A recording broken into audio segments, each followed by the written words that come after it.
Good morning students, કેમ છો? મજામાં ને? જન્માષ્ટમીના સરસ મજાના મિની વેકેશન બાદ ફરી વખત આપણે ઓનલાઈન એજ્યુકેશન છે તે ચાલુ કરી દીધું છે. તો ફરી વખત આપણે આપણો અભ્યાસ છે તે ચાલુ કરી દેવાનો છે. તો let's ready to learn English. Welcome dear students. તમને ઇમેજ ઉપરથી ખબર પડી જ ગઈ હશે કે હજી સુધી આપણે આર્ટિકલ્સ છે તે પૂરા કર્યા નથી. આજે તેનો પાર્ટ 4 અને છેલ્લો ભાગ છે તે આપણે જોવાનો છે. તો આપણે એઝ યુ નો તમને ખબર જ છે કે આર્ટિકલ ધ છે તેનો અભ્યાસ છે તે કરી રહ્યા હતા, જેની અંદર આપણે એના નિયમો છે તે જોયા હતા. એમાં 8 નિયમો જોયા હતા અને આજે આપણે નિયમ નંબર 9થી લઈ અને બાકીના નિયમો છે તેનો અભ્યાસ છે તે કરવાનો છે. તો જોઈએ નિયમ નંબર 9 છે તે શું કહે છે. તો નિયમ નંબર છે 9 એ કહે છે કે કોઈ પણ દેશના ટૂંકા અક્ષરી નામ આગળ આર્ટિકલ ધ મુકાય છે. જેમ કે એક્ઝામ્પલમાં આપેલું જ આપણને છે કે યુનાઇટેડ USA. તો યુએસએનું ફૂલ ફોર્મ શું થાય છે? United states of America. એવી જ રીતના ધ UK તો યુનાઇટેડ ઓફ કિંગડમ. બરાબર. તો આવી રીતે જે પણ દેશના ટૂંકાક્ષરી નામ હોય તેની પહેલાં પણ આપણે આર્ટિકલ ધ છે તે મૂકવામાં આવે છે.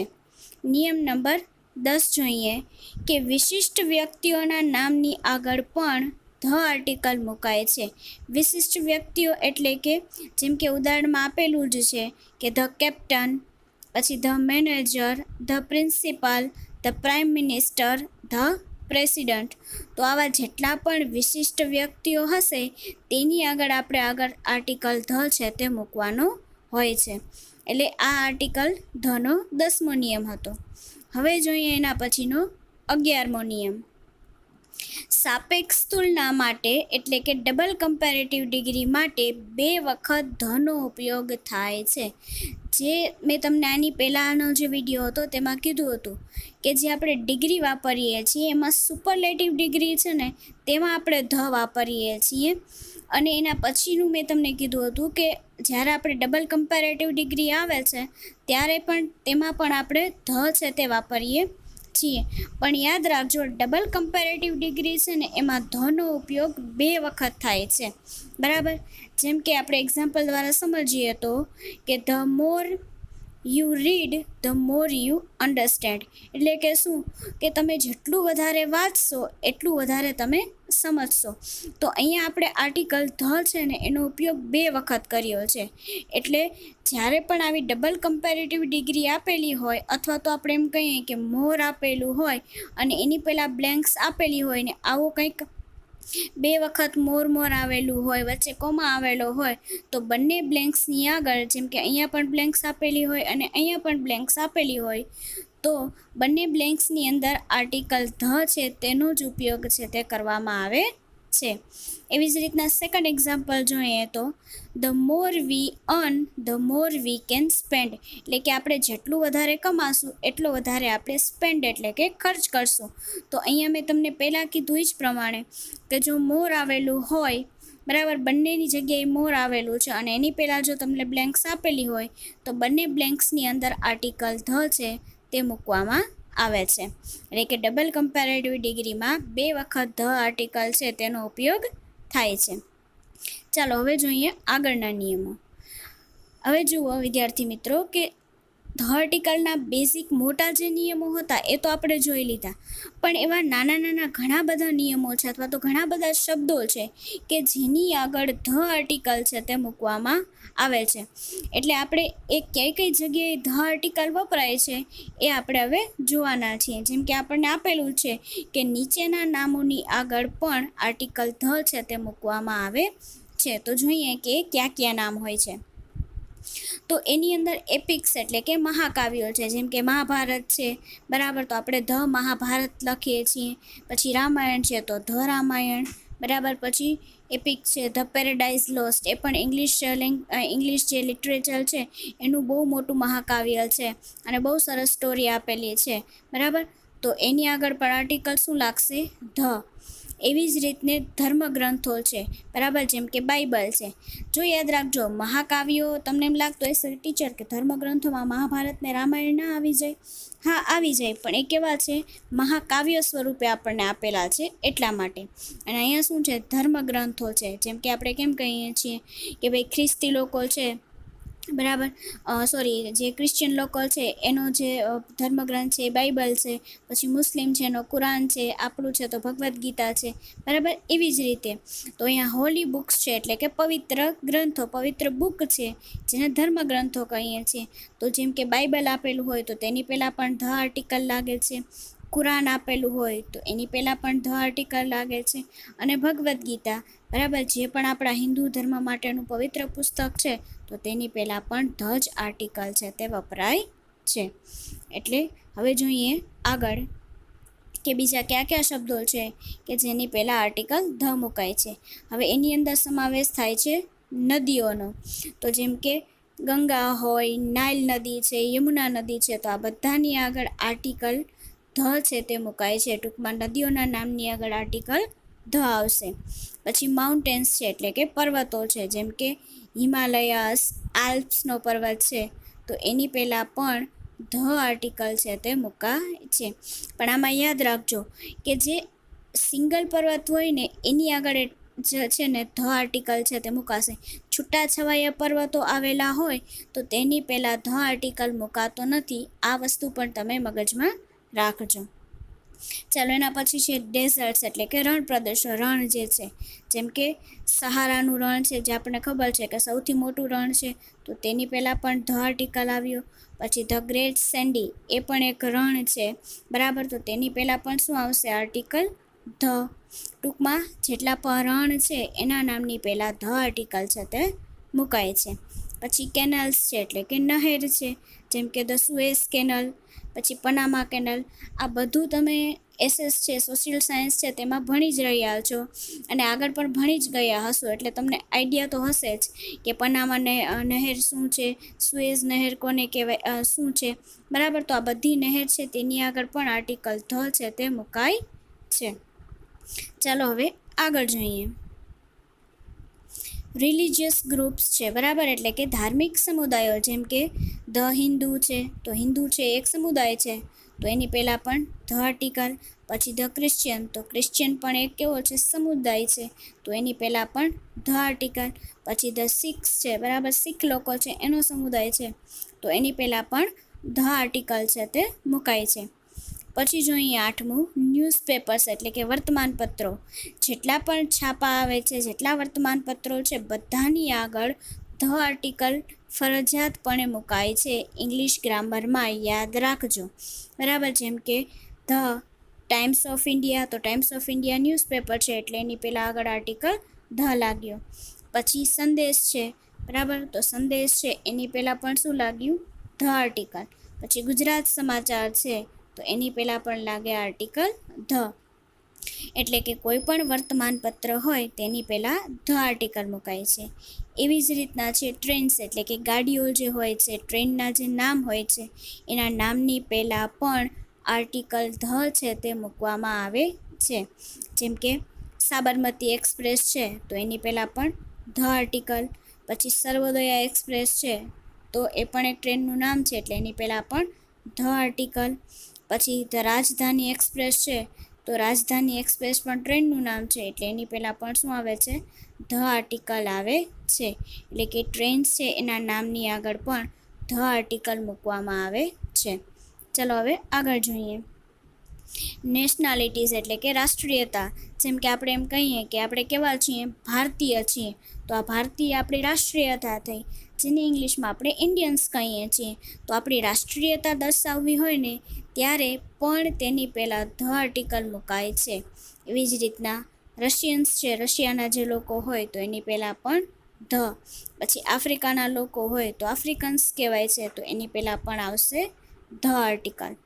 પછી છે મ્યુઝિકલ ઇન્સ્ટ્રુમેન્ટ્સ, એટલે કે સંગીતના સાધનો હોય, જેમ કે ફ્લ્યુટ છે, એટલે કે વાંસળી છે, તો એની પહેલાં પણ શું આવશે? Article the. પછી પિયાનો છે, જે પણ એક સંગીતનું સાધન છે, તો એની પહેલાં પણ ધ આર્ટિકલ. પછી ગિટાર છે, બરાબર, તો ગિટાર છે એની પહેલાં પણ ધ આર્ટિકલ, એટલે કે સંગીતના સાધનોની પહેલાં પણ ધ આર્ટિકલ મુકાય છે. પછી એવી જ રીતના છે બ્રાન્ચીસ ઓફ ગવર્મેન્ટ, એટલે કે સરકારી વિભાગો. જેમ કે અલગ અલગ સરકારી ખાતામાં અલગ અલગ વિભાગો છે તે આવેલા હોય છે. તો આ બધા જે સરકારી વિભાગો હોય છે તેની પહેલાં પણ આર્ટિકલ ધ છે તે મૂકવામાં આવે છે. જેમ કે આપણે અહીંયા આપેલું છે કે ભાઈ ધ જ્યુડિશિયરી, તો જ્યુડિશિયરી એટલે થાય ન્યાયતંત્ર. પછી છે લેજિસ્લેટિવ, તો લેજિસ્લેટિવ એટલે થાય કાયદાકીય, તો એની પહેલાં પણ ધ. અને એક્ઝિક્યુટિવ એટલે થાય કારોબારી સમિતિ, બરાબર, તો એની પહેલાં પણ આગળ આર્ટિકલ શું મુકાય છે? ધ. એવી જ રીતના છે શિપ્સ, એટલે કે વહાણો છે, જહાજો છે એના નામ હોય, જેમ કે ધ ટાઇટેનિક, તો તે બહુ ફેમસ છે એટલે આપણને ખબર જ છે. તો વહાણ હોય કે જહાજ હોય તેના નામની પહેલાં પણ આર્ટિકલ ધ મુકાય છે. એના પછી બીજું નામ છે ધ બીજલી, એટલે કે વીજળી નામનું એક જહાજ છે તે હતું. એ આઈ થિંક એના વિશે તમારે 9 અથવા સ્ટાન્ડર્ડ 9 અને 10ની અંદર એક પોયમ છે તે પણ આવે છે કે જે વીજળી નામનું જહાજ હતું, જે ટાઇટેનિકની જેમ માંડવીથી આઈ થિંક મુંબઈ છે તે જતું હતું, અને ત્યારે રસ્તામાં છે વાવાઝોડું આવવાથી તે પણ ડૂબી ગયું હતું, અને કંઈક 400-500 લોકો છે એમાં ખોવાઈ ગયા હતા, ગુમ થઈ ગયા હતા. એટલે આ પણ એક શું છે, જહાજનું નામ છે. જેમ ટાઇટેનિક ડૂબી ગયું હતું એમ વીજળી નામનું જહાજ પણ છે, વહાણ પણ છે, એ ડૂબી ગયું હતું. એટલે એની પહેલાં પણ આગળ આર્ટિકલ લાગશે ધ. હવે જોઈએ આપણે આગળ. પછી છે હિસ્ટોરિકલ ઇવેન્ટ્સ, એટલે કે ઐતિહાસિક ઘટનાઓ. જેટલી પણ સમાજની અંદર ઐતિહાસિક ઘટનાઓ ઘટેલી છે તેની પહેલાં પણ ધ આર્ટિકલ મુકાય છે. જેમ કે ધ ફ્રેન્ચ રિવોલ્યુશન, બરાબર, તો ફ્રેન્ચ રિવોલ્યુશન એટલે કે ફ્રેન્ચની અંદર જે ક્રાંતિ થઈ હતી, રિવોલ્યુશન એટલે થઈ ક્રાંતિ, તો એની પહેલાં પણ આર્ટિકલ ધ મુકાય છે. પછી ધ ઇન્ડસ્ટ્રીયલ રિવોલ્યુશન છે, તો બરાબર, તો ઇન્ડસ્ટ્રીયલ રિવોલ્યુશનની અંદર પણ આગળ આર્ટિકલ શું લાગશે? ધ. એવી જ રીતે 15મું છે હિસ્ટોરિકલ બિલ્ડિંગ્સ, એટલે કે ઐતિહાસિક ઇમારતો છે. જેમ કે ધ તાજમહેલ, તો તાજમહેલ કેટલો છે? એક જ છે, બરાબર. આમ તમે જોવા જશો ને તો જ્યારે આપણે પહેલો નિયમ જોયો હતો ને એમાં કીધું હતું કે ધ છે એ કેવો છે? નિશ્ચિત આર્ટિકલ છે. એટલે નિશ્ચિત વસ્તુઓ હશે જે દુનિયામાં એક જ હશે ને એની પહેલાં જ લાગેલું હશે. પછી તમે જુઓ આગળનો નિયમ હમણાં જોયો કે ફ્રેન્ચ રિવોલ્યુશન, જે ફ્રાન્સની ક્રાંતિ થઈ હતી, તો શું એ ઘણી વખત થઈ હતી? ના, એક જ વખત થઈ હતી. તો એની પહેલાં શું લાગે છે? Article the. એવી જ રીતના તાજમહેલ જોઈએ તો તાજમહેલ પણ દુનિયામાં એક જ છે, તો એની પહેલાં પણ આગળ આર્ટિકલ શું લાગશે? ધ.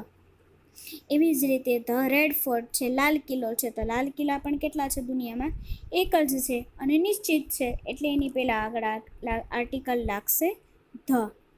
પછી છે 16મું ઓર્ગેનાઇઝેશન્સ ઓફ યુનો, બરાબર, જે યુનોની સંસ્થાઓ છે એ યુનોની સંસ્થાઓના નામની પહેલાં પણ આગળ આર્ટિકલ છે તે ધ મૂકવામાં આવે છે. જેમ કે ધ સિક્યુરિટી કાઉન્સિલ છે, બરાબર, પછી ધ ઇન્ટરનેશનલ મોનેટરી ફંડ છે. તો આ બધી જે યુનોની સંસ્થાઓ જેટલી પણ આવેલી છે એની પહેલાં આર્ટિકલ ધ મુકાય છે. પછી જોઈએ આર્મ્ડ ફોર્સિસ, એટલે કે સૈન્ય દળો. જેમ કે નેવી છે, બરાબર, જે આપણું નેવીવાળું જે દળ છે આપણે જેને, બરાબર. પછી ધ એરફોર્સ છે, તો આ બધાની આગળ પણ આર્ટિકલ ધ મુકાય છે. એવી જ રીતે હવે 18મો નિયમ જોઈએ તો ગલ્ફ્સ, એટલે કે થાય અખાત. જેટલા પણ અખાત છે એ અખાતોની આગળ પણ આર્ટિકલ ધ મુકાય છે. જેમ કે પર્શિયન ગલ્ફ છે, બરાબર, જેમ કે પર્શિયન ગલ્ફ છે, તો એની પહેલાં પણ આર્ટિકલ શું આવ્યું? ધ. પછી ધ ગલ્ફ ઓફ મેક્સિકો, બરાબર, કે જે મેક્સિકોની અંદર અખાત આવેલો છે, તો એની પહેલાં પણ આગળ આર્ટિકલ આવશે ધ. એવી જ રીતે વેલીસ છે, એટલે કે ખીણ પ્રદેશો છે, જેટલી પણ ખીણો આવેલી છે, તો એની પહેલાં પણ આગળ આર્ટિકલ ધ લાગે છે. જેમ કે સાયલેન્ટ વેલી છે, તો એની આગળ પણ ધ આર્ટિકલ. પછી ધ શેનાન્ડોહા, બરાબર, એ પણ એક વેલીનું નામ છે. તો આ સેનાન્ડો છે એ પણ એક ખીણનું નામ છે, એટલે એની પહેલાં પણ આગળ આર્ટિકલ ધ લાગ્યો. પછી ઓશન્સ છે એટલે કે સમુદ્રો છે, એની પહેલાં પણ આગળ આર્ટિકલ ધ લાગે છે. જેમ કે ધ રેડ સી એટલે કે રાતો સમુદ્ર છે, તો એની પહેલાં પણ ધ. પછી પેસેફિક ઓશન છે, બરાબર, એટલે કે પેસેફિક મહાસાગર છે, તો એની પહેલાં પણ આગળ આર્ટિકલ ધ. પછી ધ એટલાન્ટિક ઓશન છે, તો એની પહેલાં પણ આર્ટિકલ ધ છે તે લાગે છે. ટૂંકમાં સમુદ્રો છે તેના નામની આગળ પણ ધ આર્ટિકલ છે તે મુકાય છે. આવા તો ઘણી બધી વસ્તુઓ છે, પણ એટલું માઇન્ડમાં ક્લિયર રાખજો કે જે નિશ્ચિત છે, જે દુનિયામાં એક જ વસ્તુ છે તેની પહેલાં ઓલવેઝ આર્ટિકલ ધ છે તે મૂકવામાં આવે છે, બરાબર. ચલો હવે આપણે આર્ટિકલ્સ ક્યાં ન લાગે ને તે પણ સાથે સાથે સમજી લઈએ. જેમ કે વાર, તહેવાર, બરાબર, વારના નામ હોય, કોઈ તહેવારનું નામ હોય, અને મહિનાના નામની આગળ આર્ટિકલ લાગતા નથી, બરાબર. એટલે આ ખાસ યાદ રાખજો કે આપણે ધ સન્ડે, ધ મંડે, કે ધ દિવાળી, કે ધ જન્માષ્ટમી, કે ધ સપ્ટેમ્બર, કે ધ ઓક્ટોબર છે તેમ લખી શકતા નથી, કે એની પહેલાં એ કે એન આર્ટિકલ પણ મુકાતો નથી. એવી જ રીતે જે રોગના નામ હોય તો રોગના નામની પહેલાં પણ આર્ટિકલ મૂકવાતો નથી. પછી ત્રીજું જોઈએ તો રમતના નામની પહેલાં, જેમ કે ધ ક્રિકેટ છે, કે ધ ફૂટબોલ છે, એવી રીતના આપણે આર્ટિકલ છે તે મૂકી શકતા નથી. અને ચોથું, લોહીના સંબંધોના નામની પહેલાં પણ આર્ટિકલ મુકાતો નથી. હવે આવા તો ઘણા બધા હજી પણ નિયમો છે કે જેમાં આર્ટિકલ આપણે મૂકી શકતા નથી, પણ એ નિયમો છે બહુ ડીપમાં આવે છે, કે જે અત્યારે તમારે અભ્યાસ માટે જરૂરી છે નહીં. જે તમે આગળ ભણશો અને જેમ જેમ આગળ છે તે અભ્યાસ કરતા જશો તેમ તેમ તમને ખબર પડતી જશે કે ક્યાં આર્ટિકલ છે તે મુકાતા નથી. જેનો અભ્યાસ છે એ મોટા સ્ટાન્ડર્ડની અંદર ડીપમાં આપણે કરશું, બરાબર. તો અત્યારે આપણે આર્ટિકલ ધ છે તે ક્યાં લાગે છે, ક્યાં નથી લાગતો, અને અહીંયા આપણો જે આર્ટિકલ છે ટોપિક છે એ આખો પૂરો થાય છે.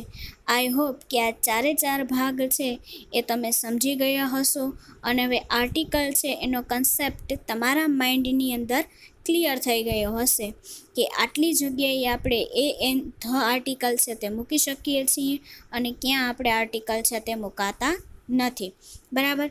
તો આઈ હોપ કે હવે ચારે ચાર વિડીયો છે એ વ્યવસ્થિત જોઈ લેજો, સમજી લેજો, અને તમારી ફેરબુકની અંદર કમ્પ્લીટ પણ કરી લેજો. Okay, thank you. Stay home, stay safe.